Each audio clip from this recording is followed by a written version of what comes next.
Go ahead and bend the knees as if necessary, but let both the floating ribs, like I am now bending, as I go down, my floating rib should come to the thigh like that.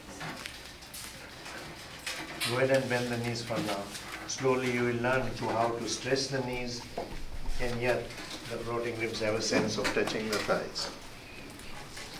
Bend the knees as much as necessary. Let the floating ribs touch the thighs. Extend that space in the front, from the groin to the floating rib. Maximize the length.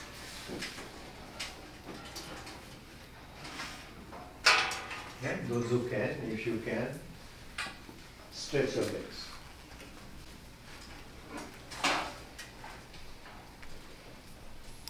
Yesterday we worked on sense of sight, and I used the term it is introjected. Same with the sound here. The sense of hearing is introjected. Work first with an imagination. Imagination being that what you were just now trying with the posture, where the sense of hearing and the sense of sight were introjected, you are now able to do that perfectly. You can call it positive thinking, I would not. The imagination must have an effect on your breath.